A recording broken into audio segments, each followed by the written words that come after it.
Doutor Luiz, boa noite. Boa noite, doutor Anderson. Beleza? Tudo tranquilo. Vamos esperar dar o horário aqui, né? Já temos aqui doutor Kader Camilo, grande amigo, quanto tempo. Doutora Ariane, farmacêutica, amiga nossa. Doutora Clara. Ariane. Gente boa. Pessoal, vamos esperar só uns minutinhos aqui, dar o horário. A gente já começa, Esperar dar o conectamos horário, mais né? cedo aqui para vocês irem já conectando e a gente já ir E aparecendo o ir pessoal. aparecendo. Chuvinha hoje, né, doutor Anderson? Poxa, chuva boa, finalmente, né? Eu Calorão gosto. que a gente tava passando, né?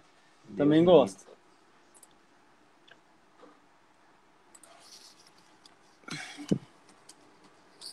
O senhor me ouve bem, doutor Luiz?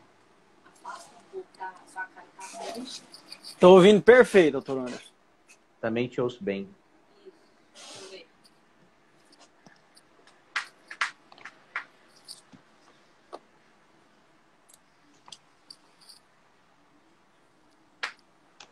Só mais 2 minutinhos, a gente começa. Vamos prestigiar aí quem chegou no horário, né? Até antes do horário, né, doutor Luiz? Ah, pois é. Quem Aqui não for, aparece pra mim quem tá ao vivo. quem for chegando. Logo embaixo, doutor Luiz, tem as pessoas que entraram aí. Não sei se o doutor consegue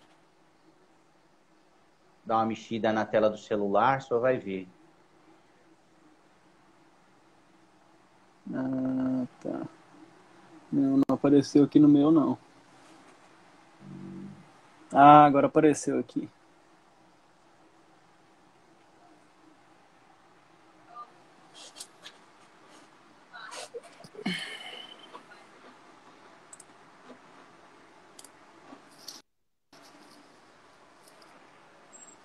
O pessoal está chegando, pessoal, seja bem-vindo.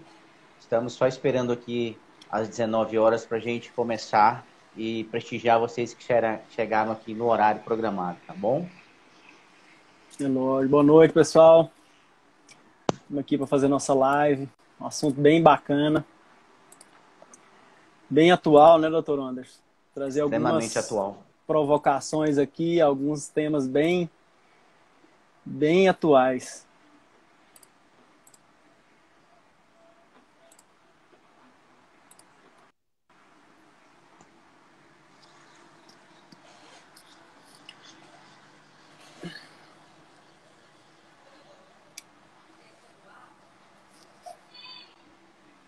Dia da Justiça, hein, doutor Anderson? Trabalhou hoje não, né? É dia da justiça, né, doutor? Não é dia nosso do advogado, né? A gente tem que trabalhar, né? Até no nosso dia a gente trabalha, né? Quem dirá no Dia da Justiça. Até no nosso dia a gente trabalha.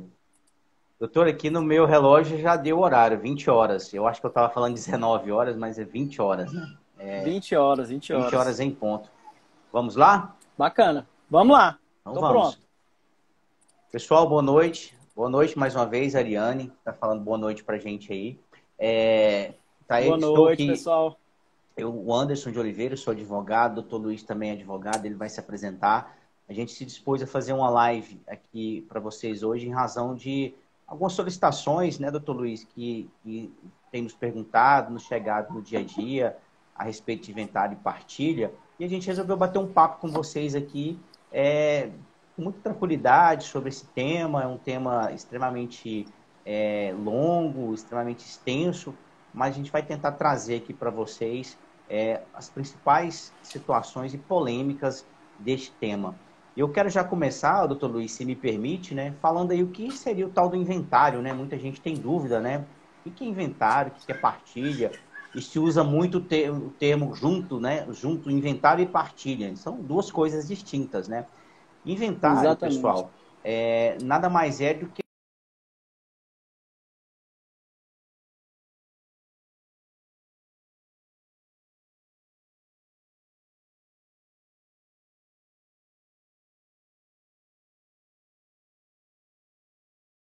sejam transmitidos aos seus herdeiros, e a gente vai falar um pouquinho de herdeiros um pouco mais na frente, transmitidos aos seus herdeiros em forma de partilha, ou seja, vai partilhar esses bens aos seus herdeiros. Doutor Luiz, alguma complementação desse tema, dessa parte? Não, é isso mesmo, doutor Anderson. Quero me apresentar também, Luiz Alves, advogado, atuo bastante na área civil e essa live foi pensada justamente em razão dos inúmeros questionamentos que a gente veio recebendo esse ano. Um ano de pandemia em que muito se falou em transmissão de patrimônio, de inventário, enfim. Por isso que a gente optou por fazer essa live. Eu só quero iniciar a minha fala aqui, doutor Anderson, com uma provocação, tá? As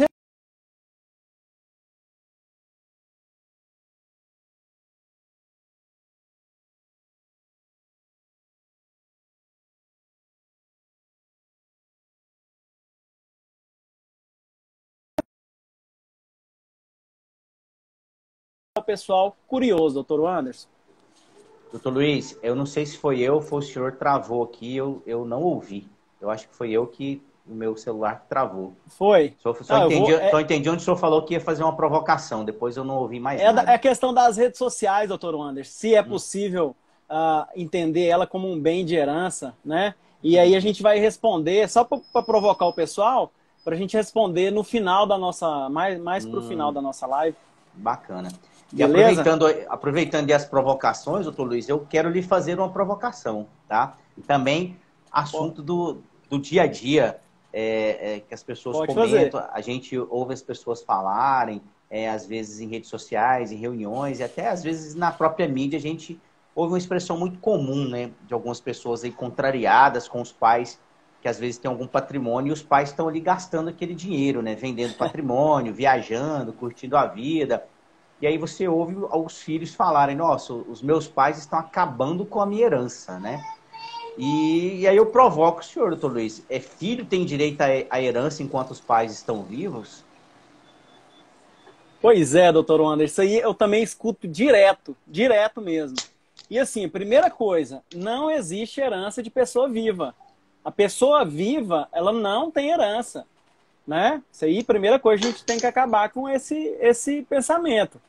É lógico que os herdeiros, eles têm que verificar se tem um comportamento depredatório por parte dos seus pais ou de quem ele possa ser um eventual herdeiro, né? Se ele verificar que tem um pai ou a mãe que tem um comportamento que está dilapidando o patrimônio, você está verificando que é o que a gente chama de pródigo, né? Que está gastando, vendendo patrimônio, se desfazendo, está atrapalhando até a própria subsistência ou a subsistência de pessoas que são incapazes, é possível sim os herdeiros tomarem uma providência. Mas tem que ser muito bem explicado.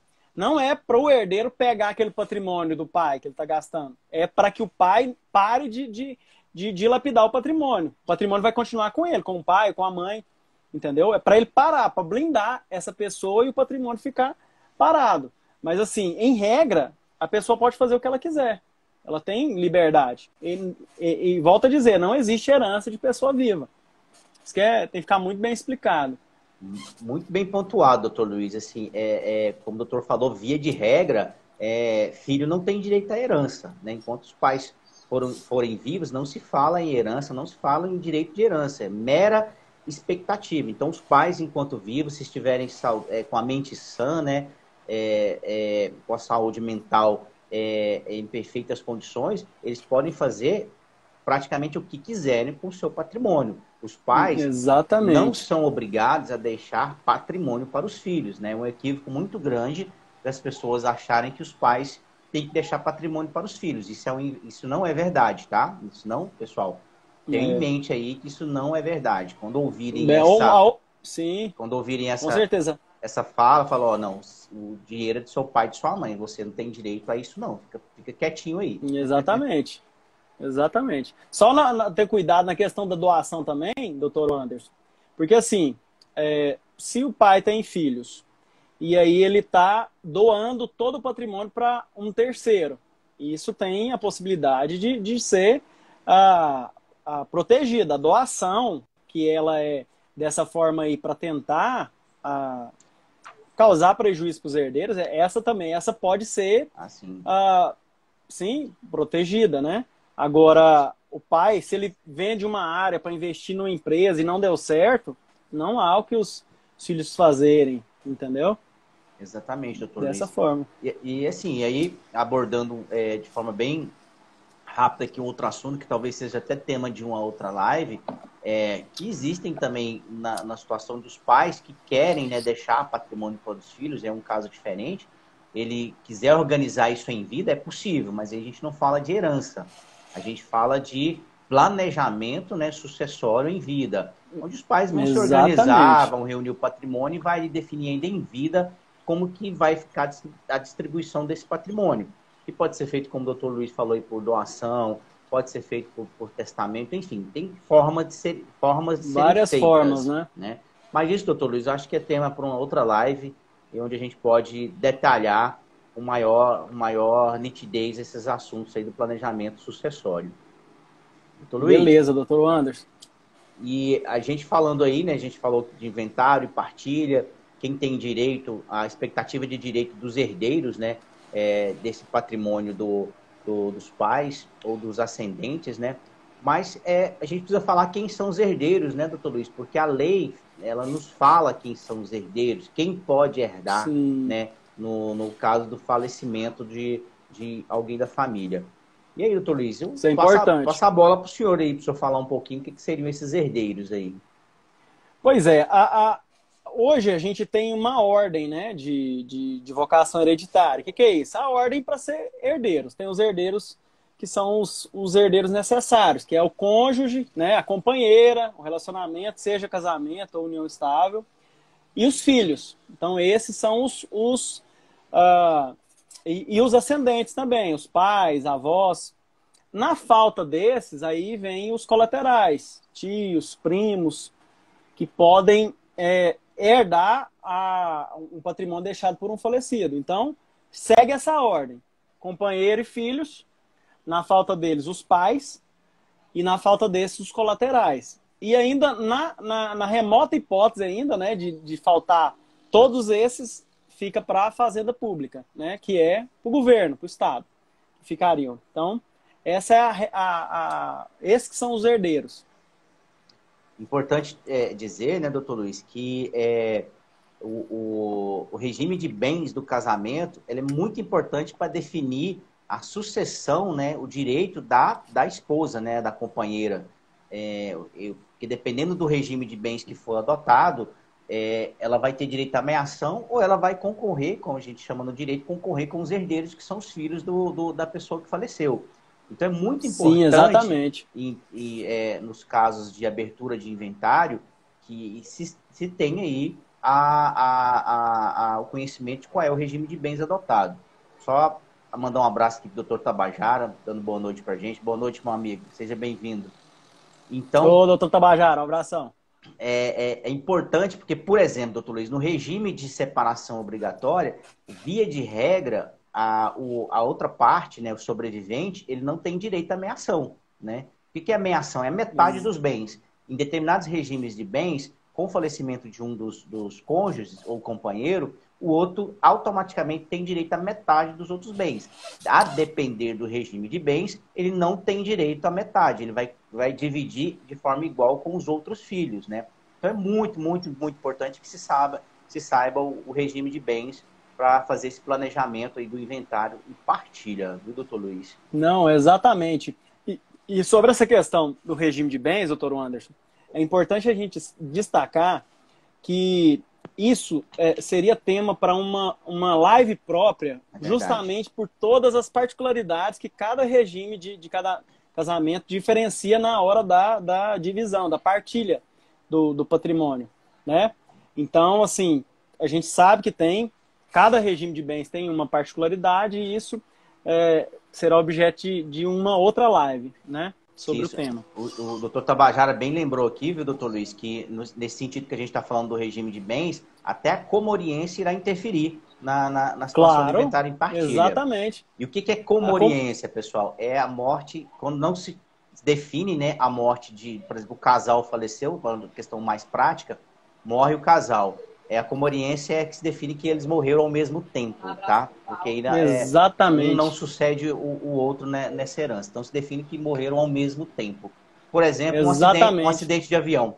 É um exemplo mais comum que se dá aí, é esse, um acidente aéreo, onde não consegue se definir o momento da morte e se define pela comoriência, que é a morte em Exatamente. Aí, tempo igual. exatamente. E quando há comoriência, que é essa que não é possível saber quem morreu primeiro para saber se tem, né, para saber se tem transmissão ou não, aí não tem transmissão. Então, por exemplo, se tem pai e Exatamente. filho, né? Tem pai e filho, não sabe, não é possível, não tem transmissão de herança. Muita gente pode falar, mas isso é injusto. Não, mas é a lei que determina assim. Se não é possível determinar se o pai ou filho morreu antes ou depois, não tem transmissão de patrimônio. Aparentemente pode parecer injusto, mas é legal, é o que a lei determina. Perfeito, doutor Luiz. Quero registrar aqui a presença da doutora Bruna Giangini também, grande colega nossa aí, profissional da área do direito do trabalho. Obrigado, doutora Bruna, pela presença de mais uma vez. Doutor Luiz, vamos seguir aqui, né? Quantos amigos, doutor Anderson? Muita Opa, gente boa aqui assistindo a gente, ó. Mandar um abraço aqui pro Paulo. Abraço para a doutora Larissa, minha irmã, minha mãe, toda a família aí acompanhando, os amigos, doutor Hugo, nosso escritório, Marco Aurélio, opa, Revane, doutora Bajara, doutora Kelly, muitas Genesir, só gente boa assistindo a gente, viu, doutor Anderson? A gente tá com um muita gente. espectador muito bom, viu? Audiência qualificada, né, doutor Luiz? O A doutor audiência Luiz, é o qualificada. doutor Luiz tem uns telespectadores importantes, viu? Doutor Anderson também tem, rapaz. Vamos lá, vamos seguir aqui. Vamos seguir, doutor Luiz. Luiz, ainda falando dessa parte aí da sucessão, né, uma dúvida muito comum também no dia a dia é se tios e primos podem herdar, né? A verdade é que sim, como o doutor Luiz pontuou, a lei fala de uma sequência hereditária, ou melhor dizendo, conforme fala no direito, né, que a gente tem aí, temos advogados no nosso público aqui, também tem pessoas que não entendem muito o juridiquês, né, O doutor Luiz? Então juridiquês, né? a gente vai evitar falar um pouquinho, né, de termos jurídicos, mas sendo bem informal, a lei fala uma sequência de pessoas que podem herdar, né? É o cônjuge, o companheiro e os filhos. E os ascendentes são os pais e pais, avós, etc. E é importante destacar que os mais próximos, né, doutor Luiz, excluindo os mais distantes. Por exemplo, se a pessoa Exatamente. tinha esposa e filhos, obviamente os pais não vão herdar, que são os ascendentes. Mas ainda respondendo a pergunta se tios e primos podem herdar. Se não existirem essa ordem, essas pessoas que é a ordem preferencial para receber o inventário de partilha, primos e tios vão herdar sim, tá? Aí a própria lei define lá o caminho que, como o doutor Luiz falou, a gente sanar todos esses assuntos aqui na live é praticamente impossível. Então a gente só quer deixar Impossível. o assunto aqui colocado para vocês entenderem da forma que funciona. Viu, doutor Luiz? Então, tios e Aham. primos podem herdar? Sim, desde que não haja ali herdeiros necessários ou, eventualmente, eles renunciem ou recusem, né, essa herança recebida. Aí Sim. passa para a próxima vocação hereditária, que aí a gente vai seguir a sequência da lei. Corretíssimo, doutor Anderson. Muito bem colocado. Eu, aqui, para a gente fazer essa live, eu coloquei no Instagram uma caixinha de perguntas, né? E o pessoal preocupado muito, sabe com o quê, doutor Anderson? Ah, Com dívidas.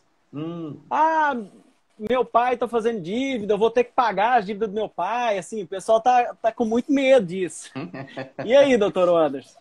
E aí eu verifiquei que teve muita pergunta nesse sentido. Então, pessoal, o que a gente quer deixar claro em relação a dívidas, a dívida, ela não é, você não herda dívidas, entendeu? Você não tem que pagar dívidas que os seus pais, no exemplo, né? Porque a sucessão envolve pais, avós, mas se seu pai deixou uma dívida, você não tem que pagar essa dívida, né? Por quê? Porque quem tem que pagar é o patrimônio, né? Que é o que a gente chama de espólio, que é o patrimônio deixado pelo falecido. Se ele não deixou patrimônio, o herdeiro não tem que pagar, né? Isso aí é bem tranquilo. Mas o pessoal tem medo, viu, doutor Anderson? De ter que ficar com a fatura aí para ter que pagar. É porque as pessoas, elas têm expectativa, doutor Luiz, assim que abre a herança, né? Ou seja, que se apura ali o patrimônio devido, ela já acha que ela é dona, né? De fato é, mas ainda talvez não de direito daquele patrimônio arrecadado, porque tem que se apurar Sim, as dívidas, né? As dívidas serão pagas exatamente. com base nesse patrimônio arrecadado. Só que as pessoas falam, ah, eu já tenho que pagar as dívidas deixadas pela pessoa que faleceu. Na verdade, não é você que está pagando. Quem está pagando é o patrimônio, as dívidas serão excluídas, né, do patrimônio deixado. Aí você vai herdar, né, o patrimônio que a gente chama líquido. Por exemplo, se a pessoa que faleceu tinha uma conta bancária com 100 mil reais e identificou-se dívidas de 20 mil reais, a dívida de 20 mil reais será paga, né, e as pessoas vão Aham. herdar o que sobrar disso, o líquido. E é importante dizer, quando se fala que os herdeiros não vão pagar a dívida, eles não vão pagar com dinheiro próprio deles e patrimônio próprio, né? Ou seja, não vão Aham. tirar dinheiro do próprio bolso para pagar a dívida deixada pela pessoa que morreu, entendeu? Sim. Não, É, e é interessante que a própria lei ela tem um mecanismo para proteger os herdeiros, né, de ter que pagar a dívida, que seria um inventário negativo, né? Muita gente também me perguntou no Instagram, não, o que é inventário? É, inventário negativo? É um mecanismo que a lei criou para que os herdeiros façam um levantamento e verifiquem que realmente não há patrimônio e aí fique constatado que na ausência de patrimônio, eles não têm que fazer o pagamento de dívida.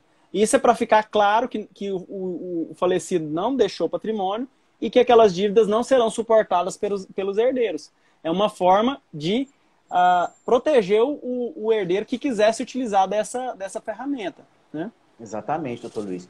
O doutor Tabajara fez mais uma contribuição muito importante aqui. Ele disse que lembra fugiu aqui, Tabajara, só um minutinho. Lembrando que o credor pode, inclusive, abrir o inventário. Isso é verdade. Eu não sei se sou eu que desconectei ou foi o doutor Luiz. Doutor Luiz? Eu acho que eu fiquei Tô desconectado, ouvindo, tô né? ouvindo. O doutor Tabajara, doutor Luiz, tá me ouvindo? Ou você ou eu.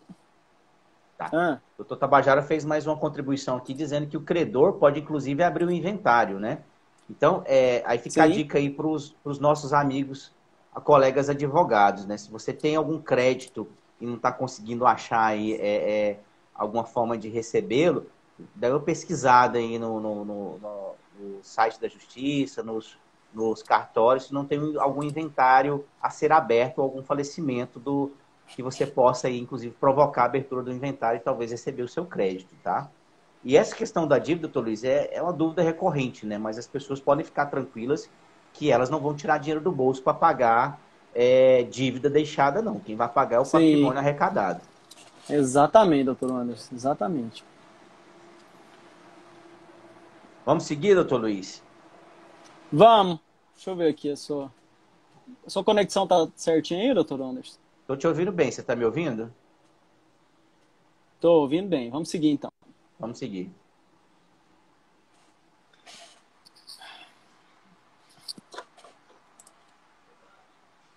Doutor Luiz, então vamos dando sequência aqui.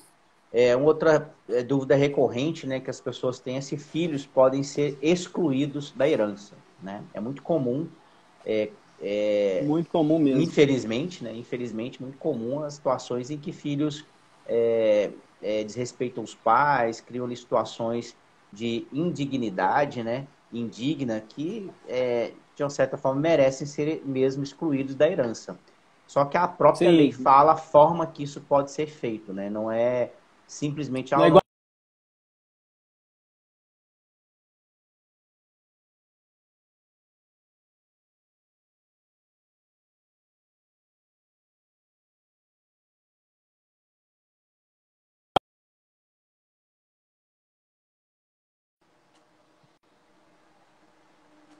Doutor Luiz, Tô ouvindo. Cortou aqui, doutor Nandes. Tá. Então, assim, a própria lei fala a forma que essas pessoas podem ser excluídas da Sim. herança, né? Não é simplesmente os pais, o pai indevido fala, vou excluir a pessoa da herança. Não. Existe, a lei fala, traz os procedimentos, né?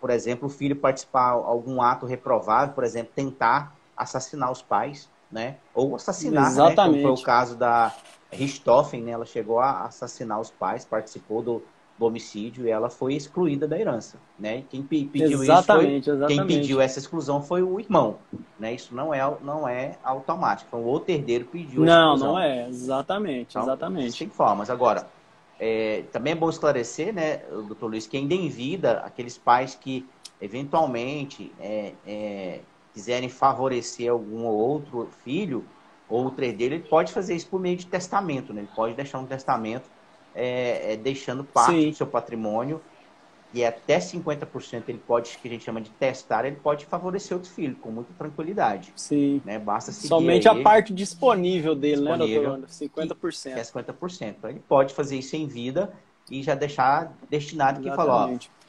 esse patrimônio, do meu patrimônio, 50% eu quero deixar para o filho A, para o filho B ou para o filho C, né? Ou até, só abrindo um parente de testamento, né, doutor Luiz, pode deixar para quem ele quiser o patrimônio, não precisa ser necessariamente para herdeiro, Exatamente. na forma de testamento. Para quem ele quiser. O testamento é essa última vontade, né, do falecido. E é respeitada. Se ele quiser deixar para alguém que ninguém conhecia, só ele, é a última vontade dele. E é a que interessa. É isso aí, doutor Luiz, vamos embora seguir. Bora. Doutor Wander, só fazendo um adendo aqui, essa sua questão da exclusão da herança. Porque, assim, quando a gente vê filme, né? Muita gente vê filme, fala o pai lá, eu vou te deserdar. Não é assim, igual filme, né? Isso aí Não. é coisa lá de Hollywood. Aqui para nós, como você muito bem colocou, é apenas em situações em que há essa agressão do filho contra o pai e etc. Só para a gente deixar bem, bem claro isso, porque muita gente fala, não, às vezes a pessoa pergunta se pode deserdar, né? Quer deserdar meu filho? Não, não é assim não. Não é tão fácil assim não. Tem uma pergunta aqui do Marco Aurélio, doutor Luiz, se em vida seria doação, né? Também pode ser feita a doação em vida, né? Sim, Só que a doação feita para herdeiros, né? Ela, em tese, acredito eu que ela tem que ser feita e ter autorização dos outros herdeiros. Salvo me engano, é igual à venda, né, sim, doutor Luiz? é Então, isso mesmo, tem que ter autorização. e também nessa doação, Marco Aurélio, lá no falecimento, ela pode ser considerada como o que a gente chama de adiantamento da legítima, ou seja, essa doação lá na frente, ela vai compor ainda todo o inventário e vai ser descontado da parte que recebeu essa doação, a parte que ele recebeu em vida. Talvez não seja a melhor hipótese a doação, mas talvez sim o testamento. Aí teria que ver, analisar, de repente, uma situação concreta que não é objeto aqui Sim, da nossa live. Mas exatamente. é importante, né, doutor Luiz, e até aproveitando, nós brasileiros não temos o hábito, né, de fazer sucessão patrimonial. Tem muitas pessoas que têm em mente e falam assim, vou fazer isso para quê? Depois eu vou ter morrido mesmo. Quem ficar vivo que se Exatamente. vire, né? E a gente que sabe aí, quando está na lida do dia a dia, sabe as dores de cabeça que ocorrem, né? Famílias às vezes entram em discussão, em rota de colisão por pouca coisa, né? Por Por... bobagem que poderia Sempre, sempre. ter sido resolvida em vida, né? E ali, às vezes, na falta daquela pessoa, seja da mãe, seja do pai, que venha a falecer, vem uma desestruturação, filhos contra a pessoa que for viva, irmãos contra irmãos, por pura, às vezes, ignorância, né, de conhecimento e ignorância pura de quem deixou de fazer, às vezes, um planejamento sucessório que é muito simples de fazer e evita dor de cabeça e, às vezes, sai mais barato do que o inventário, viu, doutor Luiz? Sim, verdade, com Né? certeza. Evita dor de cabeça. Mas como você falou, o brasileiro ele não tem essa questão da prevenção. Ele deixa sempre tudo para depois. A grande maioria. E o testamento, né, doutor Luiz, um instituto tão bacana, né, que soluciona muitas situações, pouquíssimas pessoas têm o hábito de fazer. E aí tem gente que pensa, testamento é coisa para quem tem muito dinheiro. Não é não, gente. Não é não. Testamento é para quem tem... É uma escritura barata, porque é feita no cartório, né? Não, mas eu digo assim, as pessoas pensam que testamento é só para quem tem muito patrimônio, na verdade. Desculpa, eu que me expressei errado. Não. Muito patrimônio para ter o que testar. Às vezes não. Às vezes a pessoa tem pouco patrimônio que ela pode deixar um testamento aí regulando a vontade dela, que vai evitar muito problema, viu? E, com certeza. E uma das dificuldades, né, doutor Luiz, que se tem, às vezes, no inventário e partilha, é que, às vezes, os herdeiros querem, de forma imediata, ter ali um resultado financeiro, quer colocar a mão no patrimônio, quer colocar a mão no dinheiro, e, às vezes, o inventário e partilha não é tão rápido, às vezes ele demora. E, às vezes, deixando um testamento, tudo isso resolve rápido, os herdeiros vão colocar a mão na parte que lhe cabe de forma mais rápida e vão cada um viver a sua vida. Né? Então, e respeitavam a última vontade do falecido, né, exato. doutor Anderson? E aí ele pode deixar também orientações, porque o testamento é a disposição de última vontade, né, do falecido. Uhum. Ele pode deixar as orientações para a filha, não só patrimonial, né? Engraçado, a filha tem uma postura mais assim, o filho mais assim. Sim, é bem bacana, um instrumento que, se for bem utilizado, trará bons frutos. Bons frutos. O que a gente recomenda, né, doutor Luiz, é sempre tem aí a assessoria de um advogado, né? Parece um advogado da sua confiança que te oriente e te auxilia aí nessas situações. Doutor Luiz, isso é importante. Avançando aqui no nosso tema, uma situação muito recorrente hoje também é a questão da união estável, né? As pessoas têm muitas dúvidas ainda se quem vive em união estável, se ela tem direito à herança. O que é união estável? É importante dizer, né? União estável são aquelas pessoas que vivem como casal, né? Com a intenção de constituir família, mas não tem lá a certidão de casamento. Elas não oficializaram um casamento, não foram lá em um cartório e oficializaram o seu casamento, determinando lá, inclusive, o regime de bens, comunhão parcial, comunhão universal, separação de bens, ou o final dos aquestos, né? Então, assim, as pessoas ainda têm essas dúvidas. Mas até antes do doutor Luiz participar desse tema, eu só quero as pessoas também ter outra dúvida, doutor Luiz, abrindo um parênteses, né? Que as pessoas também têm a dúvida de quanto tempo se configura uma união estável, né?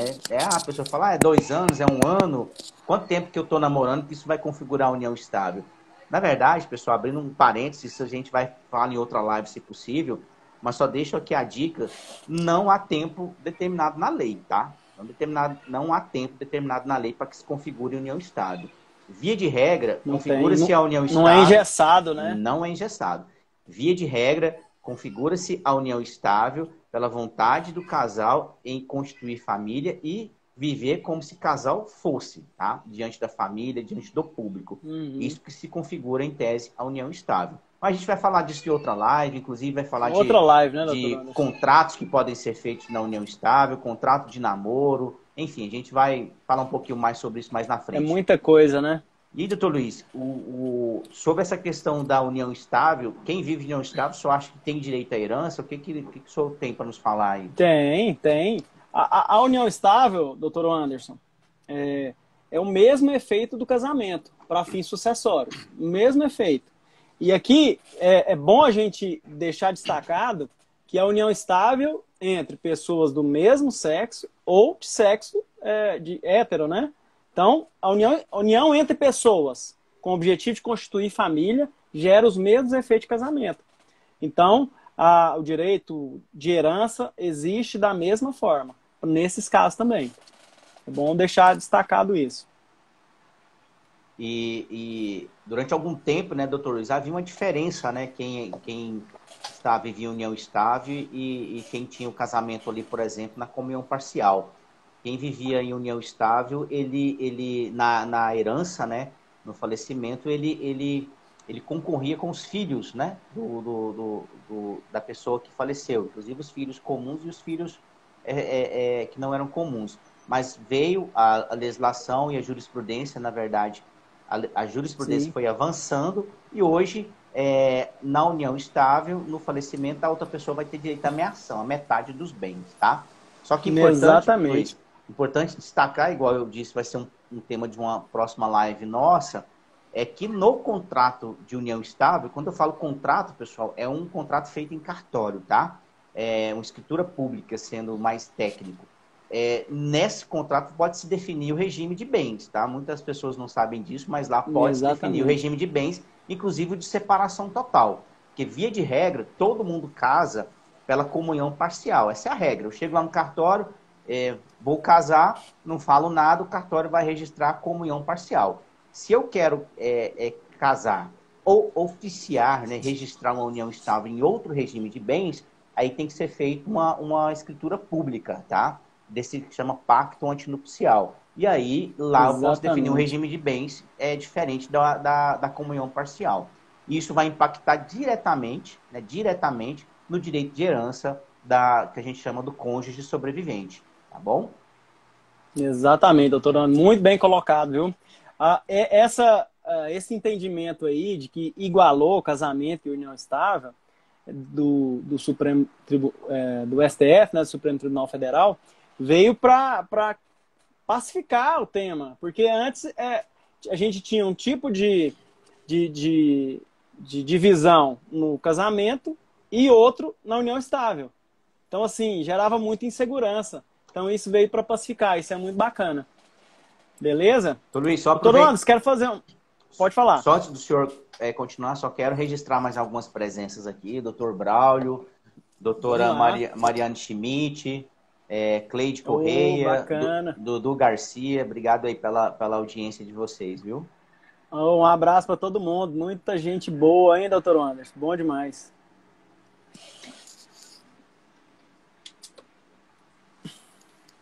Pode seguir, doutor Luiz. Então, seguindo aqui, o pessoal perguntou, inventário é caro, perguntaram no Instagram, né?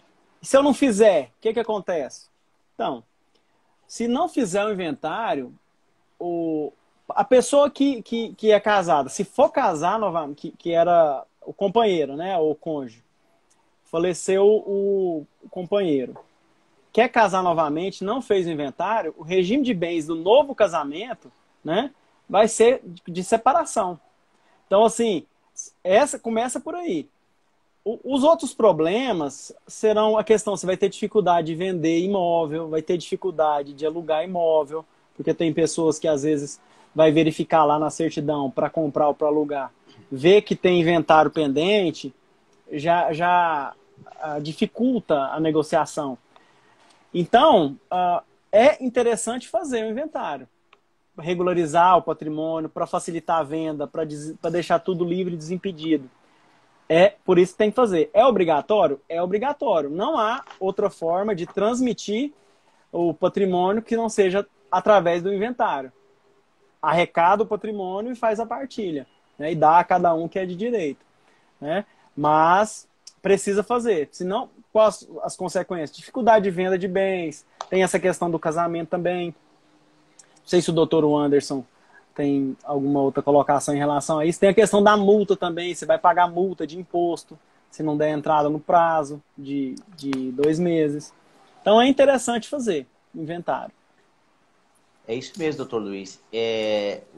O inventário, né, se ele não for feito o inventário e a partilha, tem todas as situações que o doutor falou aí, e o patrimônio envolvido ele fica ali preso, né, a essa situação de inventário e dificulta aí as negociações de venda e em algumas situações até da locação, né, do imóvel.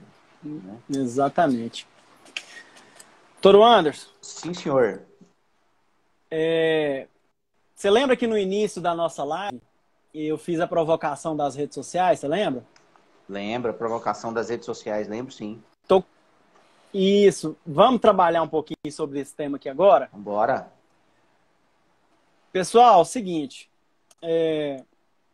a gente sabe que o inventário, a gente já verificou aqui na nossa live aqui, que o inventário é a arrecadação de bens. Falecido deixou bens, e aí vai fazer o levantamento para poder ser partilhado, dividido entre os herdeiros. Mas, e as redes sociais? Hoje a gente está numa era em que acho que travou aqui. Tá me ouvindo, doutor Anderson? Estou te ouvindo bem, só a imagem que travou.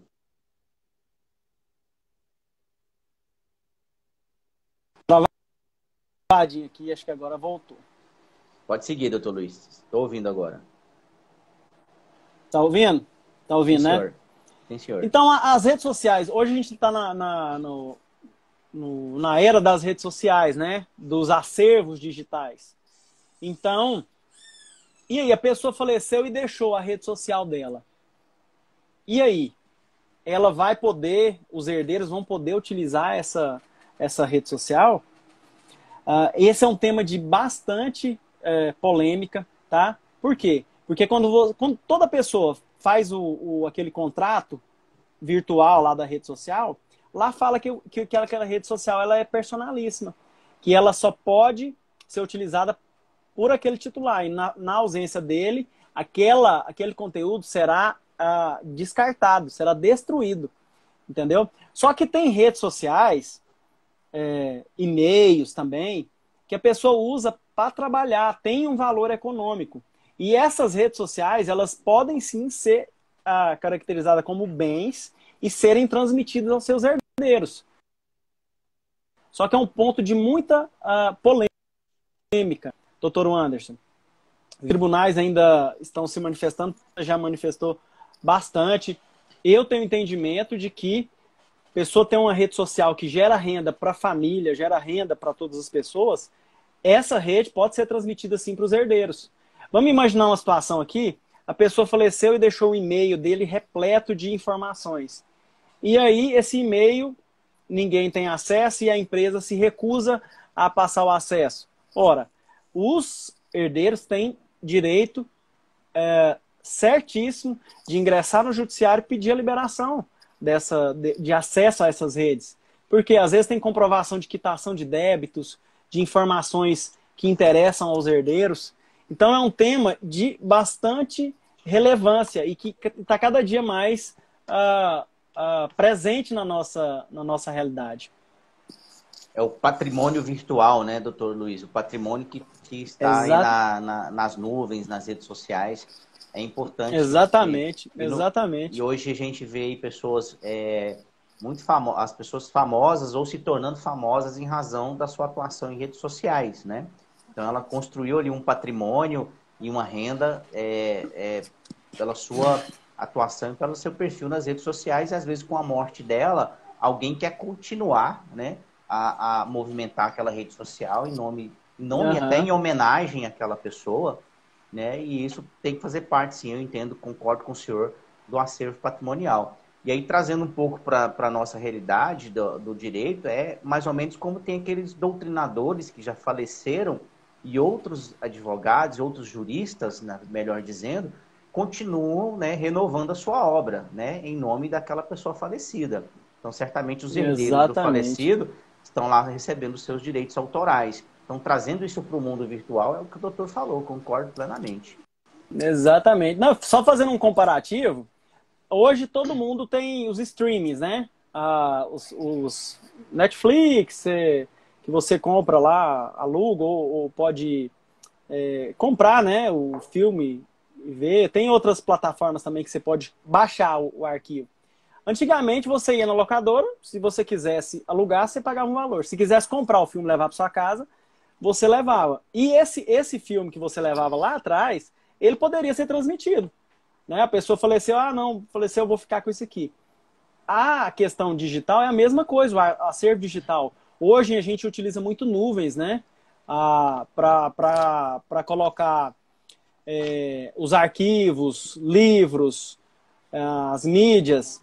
E isso tem que ser protegido. Não é simplesmente apagar e a pessoa não ter direito. Isso tem valor econômico, né, doutor Anderson? Então, assim, alertar todo mundo, rede social tem valor econômico, sim. E-mails, etc. E pode ser utilizado, pode ser inventariado. Esse é o futuro, né? Doutor Luiz, dentro da fala do senhor, só ficou uma dúvida que aí eu preciso esclarecer, porque na verdade nem eu é da minha época esse negócio de locadora, tá? Mas eu consultei aqui no Google, pessoal, locadora era uma loja que tinha, que você ia lá, locava filme, tá? Boa colocação, viu, doutor Anderson? Nossa geração... Na verdade, a gente sabe isso. Nosso filho que vai achar que é lenda. Fala, como assim que você ia lá no locador, no local, pegava um filme, levava para casa? Ô, Tinha doutor que Luiz, rebobinar. o doutor Braulio, por exemplo, que nos assiste aqui, ele é do tempo que tinha que levantar para trocar o canal da televisão, moço. Então, o tempo é antigo, viu? Doutor Luiz, mas brincadeiras à parte, tem uma pergunta muito interessante do doutor Tabajara aqui, viu? É, Beleza, manda aí. obrigado aí pelas contribuições, doutor Tabajara.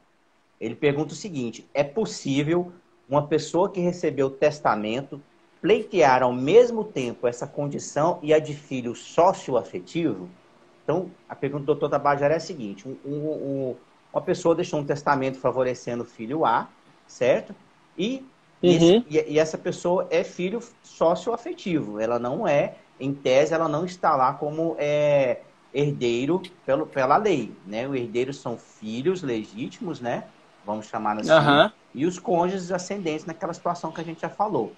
Ela é um filho socioafetivo. E aí, alguém deixou o testamento para favorecer, reconheceu como filho e falou: vou deixar o testamento para te favorecer. Só que com o Certo. falecimento, ele tem o direito ao testamento, herdou ali por forma testamentária, só que também quer ter o direito como herdeiro de filho sócio-afetivo. Situação bem interessante e polêmica, viu, doutor Tabajara? N- Não, eu também concordo que é bem polêmico mesmo. Mas eu já tenho até uma opinião sobre isso, Pois não, doutor doutor Anderson. Luiz.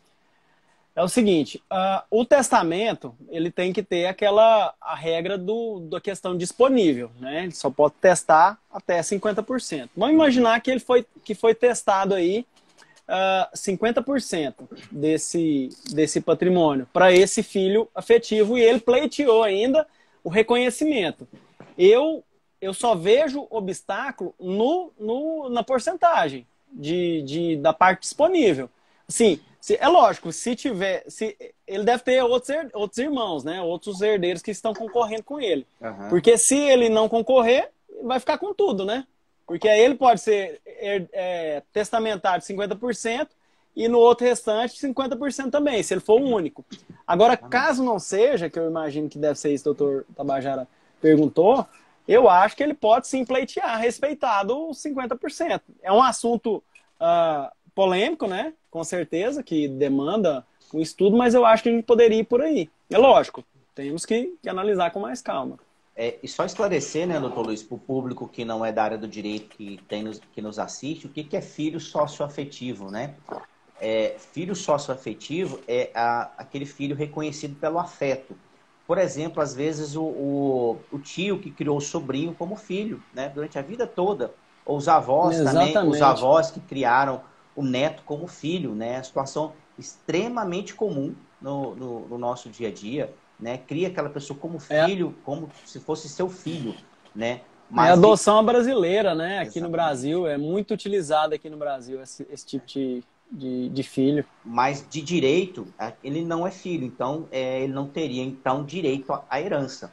Então, eu concordo com o que o doutor Luiz falou, e se passaria por um processo talvez de reconhecimento de filho de filho socioafetivo, para então se ter o direito à herança, além do testamento, mas eu acho, viu, doutor Tabajara, plenamente possível, tá? Plenamente possível. A doutora Mariana Schmidt, perdão, o Marco Aurélio, ele faz uma outra pergunta aqui, doutor. E os filhos que estão fora do casamento têm os mesmos direitos que os filhos do casamento? Sem dúvida, viu, Marco Aurélio? A lei é muito clara quanto a isso. Filho é filho. Mesmo fora do casamento, eles têm direito, sim, à herança, tá? Vai concorrer da mesma forma com os filhos ali dentro do casamento. E a doutora Mariana Schmidt, doutor Exatamente. Luiz, faz a seguinte pergunta aqui. Se a gente pode falar um pouquinho sobre inventário, arrolamento sumário, quando tem PJ, acredito que seja pessoa jurídica envolvida.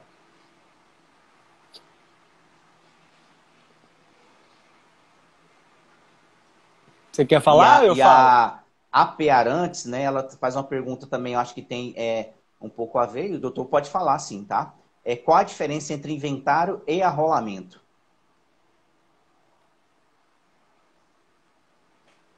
Doutor Anderson, respondendo a doutora Mariane Schmidt, não sei se você vai falar ou eu vou Pode falar. falar, doutor Luiz, fica à vontade. Então, quando tem a pessoa jurídica, tem que fazer o falecido eu imagino que seja isso, ele era sócio da pessoa jurídica, então tem que ser, essas cotas dessa sociedade tem que ser trazida para o inventário, né? É lógico, tem contratos sociais que constam lá que no caso de falecimento, os próprios sócios irão comprar aquela sociedade e tudo mais, fazer indenizar, né, fazer o pagamento para os herdeiros, mas as cotas sim, elas são trazidas para o inventário para ser partilhado entre os herdeiros, normalmente, como se fosse o inventário, né, faz o levantamento de bens e direitos. Agora, respondendo a Ana Paula, o inventário basicamente o inventário e arrolamento, o rolamento é quando há uma consensual, é consensual entre os herdeiros. Então faz-se o arrolamento, que no final das contas é praticamente a mesma coisa, o arrolamento e o inventário. Tem a legislação, ela separa entre arrolamento sumário, que vai diferenciar, vai ser o valor, mas basicamente é que há consenso, né, entre os herdeiros, o arrolamento, o levantamento. O inventário é quando não há consenso. É lógico, isso seria objeto de outra live, mas a grosso modo, basicamente, assim, para o pessoal entender, seria essa diferença. Não sei se o Dr. Wanders tem outra posição em relação a isso. É isso mesmo, doutor. É do que no dia a dia costuma se falar inventário e partilha, né? E quando parte para a técnica, aí vem as questões de arrolamento, e também usa-se muito o termo de arrolamento quando é filho único, né? Sucessor único, e aí não tem que se falar claro, obviamente, em discussão, e se fala em arrolamento. Vamos seguir, doutor Doutor Luiz? Anderson? Sim, senhor. Vamos, só respondendo aqui, acho que o nosso tempo está quase... É verdade. A gente tem um tempinho ainda, né? Temos aí eu lancei umas perguntinhas no Instagram ontem e o pessoal mandou muita pergunta. E assim, eu vou dar uma resumida aqui nas perguntas que o pessoal perguntou e tentar responder aqui, pode ser? Vamos lá, doutor Luiz. Perguntaram no Instagram, doutor Anderson, posso parcelar o imposto causa-mortes? Porque assim, o inventário ele tem alguns custos, né? Seja judicial ou no cartório. Ele tem o pagamento de advogado, de custas processuais se for inventário judicial, e no cartório tem as custas do cartório e o imposto causa-mortes. Perguntaram se parcelar esse imposto causa-mortes. E a resposta é que aqui em Goiás não é possível ser parcelado. Depois que a ação dos imóveis e gera a guia do imposto, e se esse imposto não for pago, ele vai virar uma ação fiscal lá na frente, com juros, correção e tudo mais. Após ir para a dívida ativa, virar execução fiscal, é possível sim parcelar. Então, em regra, não é possível, mas depois que tiver uma ação fiscal, é possível parcelar sim de acordo com a lei de parcelamento. Acho que em Goiás é 48 vezes. Mas aí você vai pagar juros, multa, então não compensa. E o inventário não vai concluir. Então, não é possível parcelar. O pessoal perguntou também se o inventário é obrigatório. É obrigatório sim. Não há outra forma de transferir patrimônio da pessoa física que faleceu para os herdeiros sem ser através do inventário. Perguntaram também qual que é o valor do imposto causa-mortes, né, do ITCD aqui em Goiás. Então depende muito, gente. Depende de quando ocorreu o falecimento, que é o fato gerador desse imposto. As alíquotas, elas variam de 2% a 8%, a depender da data do falecimento e do valor do patrimônio. Então, tudo isso é levado em consideração no momento. Perguntaram também, doutor Anderson, se previdência privada e seguro de vida se entra no inventário. E a resposta é não. Por que não entra? Porque a lei que exclui. O próprio Código Civil tira do inventário a previdência privada, que tem natureza de seguro de vida, e o seguro de vida. Então, não entra. E uma pergunta que a gente até debateu, doutor Anderson, se a pessoa criar uma empresa familiar, transferir os bens das pessoas físicas para essa empresa familiar, facilitaria o inventário? E a resposta é, facilitaria sim, com certeza. Isso é o que nós chamamos de holding. É lógico, as holdings, né, não é tão simples assim, mas a ideia central é essa, transferir o patrimônio da pessoa física para as empresas para ter o controle, coloca os herdeiros como sócio dessa empresa, enfim, para ter, e é um mecanismo bem bacana de organizar, né, a questão do patrimônio. Doutor Juan, não sei se eu respondi bem as perguntas aí, se você quiser complementar também, fica à vontade. Sem embargos, doutor Luiz. Eu só queria. A gente tem mais alguns minutinhos aqui, doutor, só falar um pouquinho a respeito que as pessoas também tenham dúvidas. Como se inicia esse processo de inventário? Se é no cartório, às vezes vê muito, ou se ouve falar muito na mídia, né? Que pode ser feito extrajudicialmente, se é judicialmente. E aí, isso é uma verdade, né? Ele pode ser feito de forma extrajudicial num cartório ou pode ser feito no judiciário. Agora, é importante dizer que nas duas hipóteses as pessoas vão precisar de um advogado, tá? Seja no cartório Sim. ou seja judicial. Pois bem, no cartório, pessoal, é possível fazer desde que não haja litígio, né? Tem que ser um inventário e partilha consensual e também que não tenha menores ou incapazes envolvidos na herança. Se houver litígio e houver menores, ou, em outra hipótese, né, houver menores ou incapazes como herdeiros, isso tem que ser levado ao judiciário. E aí esse inventário é processado no judiciário, tá? Via de regra, de forma bem prática, essa a diferença, tá? Algum complemento nessa situação, doutor Luiz? Só que complementando, doutor Nunes, que o testamento, né? A lei fala que a abertura do inventário que tem testamento tem que ser judicial, né? Sim. A lei fala isso. Só que o STJ, que é o Superior Tribunal de Justiça, tem entendimento que é possível fazer mesmo com testamento no cartório. Que é possível. E aqui em Goiás, desde 2017, é possível fazer no cartório com testamento. Né? Lógico, tem que preencher alguns requisitos, mas é possível. Então sai daquela regra geral engessada do Código Civil. E a bem da verdade, doutor Anderson, o inventário, o que é um inventário? O inventário não é lógico, tirando o litigioso em que tem briga entre os herdeiros, né? Mas quando não tem, ele é um procedimento administrativo, é de transmissão, é de fazer o levantamento, falar, ó, falecido deixou esses bens, tem que pagar isso, isso e isso, tem que recolher isso aqui, tá aqui, herdeiro, sua parte é essa. Basicamente é isso o inventário. Então, eu entendo que tem que evoluir isso para que possa fazer no cartório. Tabelião tem todos os poderes para conduzir isso, né? Sim, e assessorados ali, todo mundo por advogados, também não vejo problema. E se eventualmente for identificado alguma questão desfavorável, o judiciário está aí para suprimir essas questões, né, doutor Luiz? Exatamente. Né? E só relembrando, né, doutor Luiz, eu acho que eu até falei, tanto numa situação quanto outra, há necessidade do advogado aí para assessorar, seja no cartório ou seja judicial, certo? É obrigatório. Obrigatório. Doutor Luiz, o nosso tempo chegou ao fim, né?